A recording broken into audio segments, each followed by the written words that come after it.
السلام عليكم ورحمة الله وبركاته. بسم الله، الحمد لله، والصلاة والسلام الأتمان الأكملان على خير خلق الله نبينا محمد وعلى آله وصحبه ومن والاه. عباد الله، ما زلنا نعلق على كتابنا روضة الأنوار في سيرة النبي المختار للشيخ صفي الرحمن المبارك فوري رحمه الله تعالى. ishimwe ikuzo bikwiriye Allah subhanahu wa ta'ala, amahoro n'imigisha nibisakari ko sozereje n'abahanuzi nabiyina Muhammadin sallallahu alayhi wa sallama, nabiwe n'abasangiranye ndobe n'abamukurikiye abazakomeza kumukurikira kuzageza ku munsi w'imperuka. Dusaba Allah subhanahu wa ta'ala kutwisiya dushira muri abo ngabo, Allahumma amin. Ibadallah, bagarwa Allah subhanahu wa ta'ala, tukomeje kurebera hamwe amasomo y'ibigendanye n'amateka y'intumwa y'Imana Muhammad sallallahu alayhi wa sallama, twifashisha igitabo ubustani bw'urumuri mu mateka y'imibereho y'umuhanuzi watoranyijwe, igitabo cya Safiyur Rahmani al-Mubarak furi rahimahullahu ta'ala. Ibadallah, bagaragwa Allah subhanahu wa ta'ala, twari twagarukiye mu mwaka wa 9 intumwa y'Imana Muhammad sallallahu alayhi wa sallama yimukiye i Madina. Kabari n'umwaka wiswe amu al-wufud, umwaka waranzwe n'intumwa zaje zihagarariye abantu bazo ziza ku ntumwa y'Imana Muhammad sallallahu alayhi wa sallama. Qala rahimahullahu ta'ala, umwanditsi aragira ati wafdu tujib, intumwa zihagarariye abo mu bwoko bwa tujib. Tujibu far'un min qabilati Kinda, tujibu n'ubwoko bushamikiye ku bwoko bwa Kinda. Baje bazanye amaturo yari yasagutse nyuma yo guha abakene babo, bayazanye ku ntumwa y'Imana Muhammad sallallahu alayhi wa sallam. Ntumwa y'Imana, Imana ihamahoro imigisha, irabishimira inabakirana ubwuzu. Abubakri aravuga ati nta ntumwa z'abantu bari bahagarariye ubwoko bwabo mu Barabu ryari rimeze nk'iri ngiri. Intumwa y'Imana Muhammad sallallahu alayhi wa sallam iravuga iti mu by'ukuri kuyoboka biri mu kuboko kwa Allah subhanahu wa ta'ala, wo Allah subhanahu wa ta'ala shakiye ibyiza yagurira igituza cye ukwemera. Qala wa kanu yas'aluna 'anil qur'ani was sunani yata'allamunaha, mu gihe bari ku ntumwa y'Imana Muhammad sallallahu alayhi wa sallam bayibazaga ibibazo kuri Qur'ani ntagatifu ndetse no kuri hadithi z'intumwa y'Imana Muhammad sallallahu alayhi wa sallam, kugira ngo babashe kubimenya. Hanyuma bashaka gusubirayo, maze intumwa y'Imana Muhammad sallallahu alayhi wa sallam irabibemerera, inabagororera birenze uko yajyaga ibikorera abandi bajyaga baza bayigana.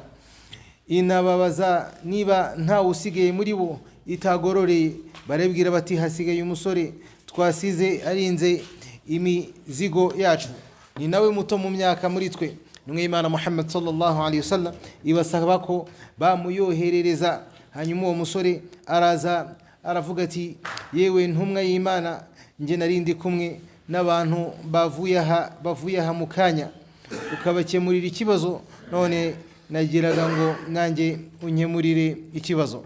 N'Imana Muhammad sallallahu alayhi wa sallam iramubaza iti ufite ibibazo ki? Arisubiza ati nshaka kunsabira kwa Allah subhanahu wa ta'ala kwambabarira akanangirira impuhwe. Ndashaka nsabira kwa Allah subhanahu wa ta'ala kwambabarira akanangirira impuhwe, ndetse akanampa gukungahara ku mutima, akampa gukungahara ku mutima. Uyu musore yasabye intumwa y'Imana Muhammad sallallahu alayhi wa sallam ko yamuha ibintu bikomeye benshi mu bantu batajya banibuka gusaba Allah subhanahu wa ta'ala. Qala lahu, yaramubwiye ati ndashaka ko wambabarira wansabira kwa Allah subhanahu wa ta'ala akambabarira akangira n'impuhwe, wayaj'ala ghinaya fi qalbi, ndetse akama gukungahara ku mutima. Benshi mu bantu ntago bakungahaye ku mutima, bashobora kuba bakungahaye mu buzima bwabo, bafite byinshi mu mitungo, ariko ntabwo bakungahaye ku mitima, ntabwo bakungahaye ku mutima, ndetse nta n'ikintu bakeneye nko gukungahara ku mutima. Iyo umuntu akungahaye ku mutima ashobora kuba afite bikeya mu bigaragarira abantu, ariko ibyo bikeya abantu bakaba bamubonamo byinshi, kubera yuko Allah subhanahu wa ta'ala yamuhaye kuba afite umutima ukungahaye. Allah yamuhaye kuba afite umutima ukungahaye. Intumwa y'Imana Muhammad sallallahu alaihi wasallam iramusabira, inategeka ko n'abagororerwa nk'uko bagenzi be bagororewe, ndetse yabaye umuntu unyurwa kuruta abandi bose. Fakana min aqna'i nnas, yabaye umuntu unyurwa kuruta abandi bantu bose, kandi yagize igihagararo ubwo abandi bavaga mu Islamu, anaha abantu be inyigisho kugeza nabo bagize igihagararo. Qala rahimahullahu ta'ala wafdu bani Fazara, intumwa zaje zihagarariye abo mu bwoko bwa Bani Fazara. جاء هذا الوفد بعد مرجعه صلى الله عليه وسلم من تبوك. izi ntumwa zaje ku ntumwa y'Imana, Imana ihamara umugisha, nyuma yuko yari kubutse ku rugamba rwa Tabuk. Urugamba rwa Tabuk murarwibuka, twarubonyeho n'ubihe byavuba. Zari zigizwe n'abagabo 10 n'imisago bamaze kwemera idini rya Islam, bamaze kwemera idini ya Islam, bakaba bari baratewe n'amapfa. Maze intumwa y'Imana Muhammad sallallahu alaihi wasallam ibabaza amakuru yaho bari baturutse, bayibwira ko batewe n'amapfa. Baranibwira bati, dusabire kuri Nyagasani wawe aduhe imvura mu gace dutuyemo, unatuvuganire kuri Nyagasani wawe, nubwo bari b'Abayisilamu ariko barafite ubumenyi budahagije, kuko babwiye intumwa y'Imana Muhammad sallallahu alaihi wasallam ibintu bitabaho ubusanzwe umuyisilamu cyangwa se umwemera adashobora kuba yavuga. Baravuga bati, unatuvuganire kuri Nyagasani wawe, ibi nta kibazo bifite, ndetse na Nyagasani wawe atuvuganire kuri wowe, yani Imana yawe nayo tuvuganire kuri wowe, kugira ngo tubashe kuba twabona imvura. Intumwa y'Imana Muhammad sallallahu alaihi wasallam irabasubiza iti, ubutagatifu n'ubwa Allah subhanahu wa ta'ala, mbega makuba kubera ijambo bari bavuze, nge mvuganira abantu kwa Nyagasani wanjye, none ni kurinde Allah subhanahu wa ta'ala yagira uwavuganira. Allah nta muntu wari wese ashobora kuvuganira kundi, ahubwo Allah subhanahu wa ta'ala ni urangiza ibibazo byose, ndetse ni nawe abantu bikubita imbere basaba, ni nawe abantu bavugana bashobora kuvuganiraho basabirana hagati yabo. Nta yindi Imana ikwiye gusengwa by'ukuri uretse we uw'ikirenga uhambaye. Ahashyira ibirenge bye kursiyu, ahashyira ibirenge bye hakwiriye ibirere n'isi, biraremererwa kubera ubuhambare bwa Allah subhanahu wa ta'ala, nk'uko ingamiya yikoreye imizigo myinshi iremererwa. Maze intumwa y'Imana Muhammad sallallahu alaihi wasallam yurira mimbar, isaba Allah subhanahu wa ta'ala kugeza ubwo Allah yabagwishirije imvura nyinshi n'impuhwe zuzuye. قال رحمه الله تعالى وفد نجران، intumwa zihagarariye abantu ba Najran ziza ku ntumwa y'Imana Muhammad sallallahu alaihi wasallam. نجران منطقة كبيرة على حدود اليمن. نجران نagace kanini kari hafi ya Yemen, ubuso bwako bungana nk'urugendo uri ku kigenderwaho cyihuta yakora mu gihe cy'umunsi umwe.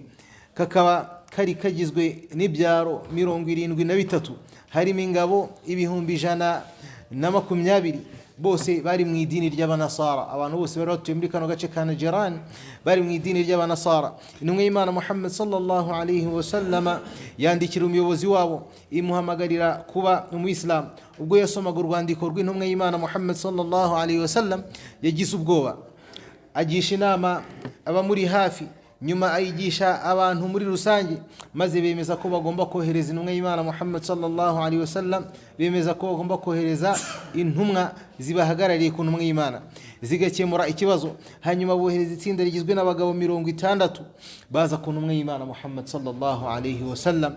Baza ku ntumwa y'Imana Muhammad sallallahu alaihi wasallam azhadu khalqillah, umugaragu wa Allah subhanahu wa ta'ala, cyangwa se ikiremwa cya Allah subhanahu wa ta'ala kitari gishishikajwe n'ibyisi kurusha ibindi biremwa byose, kuko intumwa y'Imana Muhammad sallallahu alaihi wasallam ntabwo yari ishishikajwe n'ibigendanye n'isi. Niyo mpamvu ntabwo wasangaga irangwa no kugira imyambaro y'agaciro gakabije, ndetse yari yaranabitoje abasangira ngendo bayo. Ntabwo icyo bashyiraga imbere ari imyambaro cyangwa se ibyo kurya cyangwa se ibyo kunywa byahangaha ku isi, kubera ko bari bazi neza cyane, baranasobanukiwe ko ubu buzima bw'ahangaha turiho ku isi ari inzira gusa turi gutambukamo kugira ngo tuzagere kwa Allah subhanahu wa ta'ala. Ubuzima bwa nyabwo, ubuzima buzahoraho, n'ubuzima tuzaba turi mu ijuru rya Allah subhanahu wa ta'ala. Allahumma rzuqna aljannata ya rabbal alamin. Nyagasani duhe kuba mu bantu bo mu ijuru, uturinde kuba mu bantu bo mu muriro. Ibi bari barabisobanukiwe cyane, baza ko n'umwe Imana Muhammad sallallahu alaihi wasallam batayisobanukiwe, baza bambaye imyambaro y'ibitangaza ikoze mu pamba rihenze cyane, utubumba nkore irenze kutubumba nkore twabo, bayikurura. Ibi ni manzar cyangwa se kuntu baje bagaragara biri mu bintu n'umwe Imana Muhammad sallallahu alaihi wasallam itishimiraga kubonamo umuntu uwo ari we wese. N'imyitero ikozwe mu hariri, bambaye imyitero ikozwe mu hariri. Ihariri ni kimwe mu bitambaro bihenze cyane abantu bashobora kwambara, ndetse ni kimwe mu bitambaro n'umwe Imana Muhammad sallallahu alaihi wasallam yavuze ko biziririjwe ku bagabo ariko hatarimo abagore, biziririjwe ku bagabo. Baza bambaye n'impeta za zahabu, kandi mu Islamu nta mugabo wemerewe kwambara impeta ya zahabu. Maze n'umwe Imana Muhammad sallallahu alaihi wasallam ntiyagira ikintu na kimwe bavugisha, irabihorera. Fa'arada anhum, irabihorera isa nk'ibirengagije. Bamwe mu basangira ingendo bakuru b'intumwa Imana Muhammad sallallahu alaihi wasallam barabagira inama, barababwira bati mugende muhindure iyo myenda. Maze baragenda bahindura imyenda, bakuramo na za mpeta. Hanyuma intumwa y'Imana Muhammad sallallahu alaihi wasallam irabavugisha, ibahamagarira kuba abayisilamu, barabyanga. Baribwira bati twe twabaye abayisilamu mbere yanyu, twebwe abanasara twabaye abayisilamu mbere yanyu, kubera ko abanasara ni abantu bavuga ko bakurikira Isa alayhi salatu wassalam, nubwo banyuranyije n'ibyo Isa alayhi salatu wassalam yaje ahamagarira abantu. Baramubwira ati twe twabaye abayisilamu mbere yanyu, nta impamvu yo kuduhamagarira uwisilamu. N'umwe Imana irababwira iti mubuzwa mwebwe no kuba abayisilamu n'ibintu bitatu. Ibintu bitatu nibyo bibabuza kuba abayisilamu: gusenga umusaraba, kurya inyama z'ingurube, no kuvuga kwanyu ko Allah subhanahu wa ta'ala afite umwana. Babaza n'umwe Imana Muhammad sallallahu alaihi wasallam bati ninde umeze nka Isa? Ninde umeze nka Isa ko Isa yari mwadafite se? Niho kumubwira bati twebwe dufite intumwa yatwoherejweho y'igitangaza, yabayeho idafite umubyeyi w'umugabo, yabayeho mu buryo bw'ibitangaza, kandi niko Isa alayhi salatu wassalam koko yabayeho ntasagira, yabayeho afite nyina gusa. Allah subhanahu wa ta'ala yategetse ko avuka, aravuka, yategetse ko nyina twita, hanyuma Isa aravuka alayhi salatu wassalam. Hanyuma Imana Muhammad sallallahu, hanyuma Allah subhanahu wa ta'ala amanurira intumwa ye umurongo wa Qur'ani uvuga kuri ibyo. فقال الله جل وعلا، الله سبحانه وتعالى رجلتي إن مثل عيسى عند الله كمثل آدم خلقه من تراب ثم قال له كن فيكون. الله سبحانه وتعالى من آية زمري سورة آل عمران آمن وقتانو نكين كجيرا كمين وقتانو نريم أجرتي مبيكوري urugero rwa Isa Yesu kwa Allah ni nk'urugero rwa Adam mwirema ryabo, ni nk'urugero rwa Adam mwiremwa ryabo. Allah yamuremye mu gitaka, yani Adam. Allah yaremye Adam mu gitaka, maze aramubwira ati ba ubwo abaho.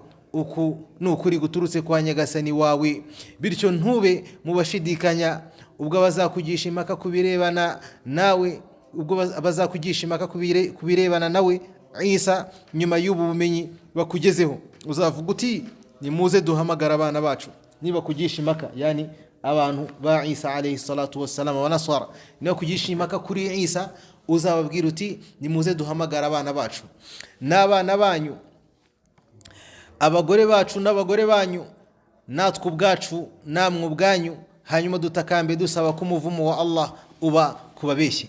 Dutakambe dusaba ko umuvumo wa Allah uba kubabeshyi. Muri iyi aya Allah subhanahu wa ta'ala yerekaga abantu banasara wana jirani bari babaje intumwa y'Imana Muhammad sallallahu alaihi wasallam, bayibaza ati ese ninde muntu ushobora kuba ameze nka Isa ko twe dufite intumwa y'igitangaza, kuko yavutse gusa idafite umubyeyi w'umugabo?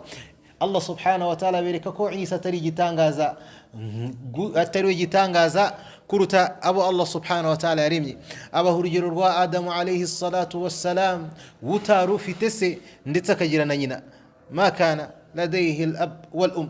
ntabwo yari afite umubyeyi w'umugabo ndetse yari afite n'umubyeyi w'umugore, Adamu alayhi salatu wassalam. barabona ari igitangaza kuba Isa atari afite se ariko akavuka ku mugore. Imana ibereka yuko hari uwabayeho udafite byo bombi, ariwe Adamu alayhi salatu wassalam. ntabwo yari afite se ntiyari afite na nyina. kubw'iyo mpamvu rero Isa si igitangaza kiruta Adamu, kandi Adamu atari afite ababyeyi bombi. si n'ibyo gusa, muri ino aya ya Qur'an Allah subhanahu wa ta'ala yabwiye intumwa ye ko ari buhamagare, ko ari bubwire abantu ba Najirani niba koko bemera ko ari abanyakuri, niba hamagara abagore babo n'abana babo. n'intumwa y'Imana ihamagara abagore babo n'abana babo, hanyuma basabirane imivumo, basabe imivumo kuri Allah. umuvumo wa Allah ube kuri babandi babona yuko babeshya, nimba koko bumva ko ari abanyakuri. fatalaha alayhim rasulullah sallallahu alayhi wasallam wada'ahum ila almubahat. maze intumwa y'Imana Muhammad sallallahu alayhi wasallam ibasomera imirongo ya Qur'an, inabahamagarira ko baza bagasabirana imivumo kuwaba muri bo ari umubeshyi, kuko biyemeraga ko ari abanyakuri, ari nabo bari kuri kurusha intumwa y'Imana Muhammad sallallahu alayhi wasallam. bamusaba akanya gato, babwira intumwa y'Imana bati duha akanya gato, za ntumwa zari zaje zihagarariye abantu b'Injirani, duha akanya gato tubanze tubitekerezeho. maze bajya inama hagati yabo, barabwirana bati niba koko uyu mugabo ari intumwa y'Imana y'ukuri, hanyuma tukamusabira imivumo, turaba tworamye, turaba twiteye ibibazo, turorama, Allah subhanahu wa ta'ala aratworeka kubera ko baza agaciro k'intumwa za Allah subhanahu wa ta'ala. maze bahitamo ko bazajya bamuha umusoro. baravuga bati ibintu byo gusabirana imivumo mureke tubyihorere, kuko uyu mugabo ashobora kuba ari intumwa koko y'ukuri, mureke ahubwo tuzajye tuyiha umusoro, ariko twigumire kuba abanasara. uwo musoro ukaba waranganaga n'imyambaro y'agaciro 1000 bagombaga kujya batanga mu kwezi kwa 2 Safar no mu kwezi kwa 7 Rajab. iyo myambaro 1000 ikaba iri kumwe nanone na uqiya imwe yanganaga n'amadirhamu 40. maze intumwa y'Imana Muhammad sallallahu alayhi wasallam ibaha umutekano, nayo ibizeza ko igomba kubaha umutekano, kuko niyo yasaga nk'iyoboye aho batuye no kwigenga mu idini ryabo. barabibwira bati duha umugabo w'umwizerwa tujyana, duha umugabo ubona muri basanyayendo bawe umwizerwa tujyane iwacu. ibaha Abu Ubaida Amir ibn al-Jarrah ngo bajyane, ahita yitwa umwizerwa w'abayoboke ba Muhammad sallallahu alayhi wasallam. ubwo bari basubiye i Najran, babiri muri bo babaye abayisilamu, hanyuma ubuyisilamu butangira gukwirakwira muri bo kugeza ubwo benshi muri bo babaye abayisilamu. qala rahimahullahu ta'ala wafdu ahlu Taif, nimwe zihagarariye abantu ba Taif. nkuko twabibonye intumwa y'Imana Muhammad sallallahu alayhi wasallam yagose abantu ba Taif nyuma y'urugamba rwa Hunain, hanyuma iza kubareka ibarekera aho bari batuye iragenda. intumwa y'Imana Muhammad sallallahu alayhi wasallam iri mu nzira isubira i Madina, Urwa ibn Mas'ud al-Thaqafi yakurikiranye aho intumwa y'Imana Muhammad sallallahu alayhi wasallam yagiyica, ayigeraho mbere yo kugera i Madina aba umuyisilamu. hanyuma asubirayo ahamagarira abantu be kuba abayisilamu. uyu Urwa yari umwe muri abo bantu ba Taif. hanyuma ahamagarira abantu be kuba abayisilamu. abantu be bakaba baramukundaga kuruta imfura zabo. uyu mugabo abantu be baramukundaga kuruta imfura zabo, yarakunzwe muri bo cyane, yibwira ko bazamwumvira. agenda agiye kubahamagarira kugana idini ry'Ubuislamu. barangije bamurasa imyambi impande zose kugeza ubwo bamwishe. hanyuma bajya inama hagati yabo, babona ko nta mbaraga bafite zo kurwanya abarabu bose babakikije, nuko bohereza Abdu Yalil ibn Amri ari kumwe n'abandi 5 mu banyacyubahiro muri bo. ibyo byabaye mu kwezi kwa 9, mu kwezi kwa Ramadan, umwaka wa 9, intumwa y'Imana Muhammad sallallahu alayhi wasallam yimukiye i Madina. ubwo bari bageze i Madina, intumwa y'Imana Muhammad sallallahu alayhi wasallam yabashingiye ihema mu nkengero z'umusigiti kugira ngo bumve Qur'an, banareba abantu igihe barimo barasari. bagumye aho bari kumwe n'intumwa y'Imana. Imana iha amahoro n'imigisha, ibahamagarira kuba abayisilamu, ariko bakomeza kunangira ntibaba abayisilamu, kugeza ubwo bayisabye ko yabaha uburenganzira bagakomeza kujya bakora ubusambanyi, bagakomeza kujya bikorera ubusambanyi bari bazwiho kuba bakora, bakanakomeza kujya binywera inzoga no kurya riba, ndetse banayisaba ko itazanasenya ikigirwamana cyabo cyitwa Lata, ikanaborohereza nanone ntibakajye basari, ndetse ko atari bo bazisenyera ibigirwamana byabo ibitari Lata. Ni intumwa y'Imana niza gusenya ibigirwamana byabo, Lata yo ntago azayisenya, bayisabye kitayisenya. Hanyuma bayisaba ko ninasenya ibindi bigirwamana byabo bitari Lata, kuko cyo kigirwamana cyo nyine barafite, bayisaba ko atari bo bazabyisenyera. Intumwa y'Imana ibyo byose ntiyabibemerera, intumwa y'Imana ibyo byose irabibangira. Ariko nyuma baje kuyumvira aba Bayisilamu, ariko basaba intumwa y'Imana yuko ariyo yakwisenyera ikigirwamana cya Lata yashakaga gusenya, kwabo mu bwoko bwa Thaqifa atari bo bagisenya, maze intumwa y'Imana byo irabyemera aba ariyo igisenya. Wa kana Uthman ibn Abi al-As al-Thaqafi asgharuhum sinna, Uthman ibn Abi al-As al-Thaqafi niwe wari muto mu myaka muri bo.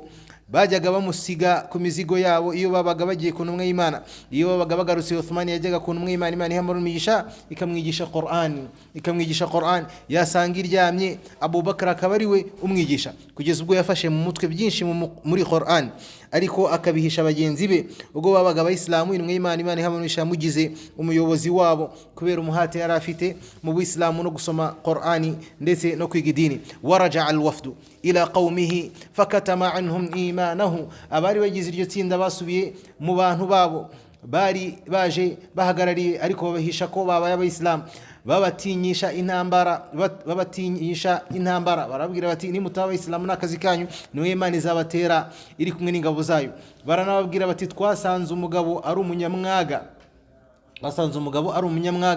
ari n'umunyamutima mubi, ashyira imbere inkota gusa, kandi twasanze n'abantu baramwumviye. Hanyuma dusaba ibintu bikomeye, banavuga ibyo twavuze ruguru byo kuba yabasabye kure ku busambanyi, inzoga, riba n'ibindi bitari ibyo. Intumwa y'Imana, Imana ihamahoro imigisha, ikazabarwanya, bitaba ibyo batakemera gushyira mu bikorwa Imana yababwiye, ikazabarwanya.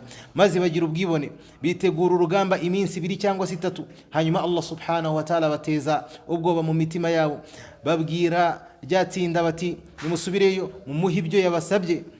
Baravuga bati twamaze kuganira nawe ndetse twanabaye Abayisilamu. Maze ubwoko bwa Thaqif nabwo buba Abayisilamu, maze intumwa y'Imana yohereza Khalid ibn al-Walid na Mughira ibn Shu'ba al-Thaqafi n'abandi bagabo i Taif kugira ngo basenye ikigirwamana cya Lata. Baragenda baragisenya, banasenya inyubako yacyo. Wala'alla fi hadhihi kifaya, wallahu ta'ala a'la wa a'lam. Nyagasani nadushoboza ku munsi w'ejo tuzakomeza n'ibigendanye n'izi ntumwa zaje zihagarariye abantu bazo ku ntumwa y'Imana Muhammad sallallahu alaihi wasallam. Waba ufite ikibazo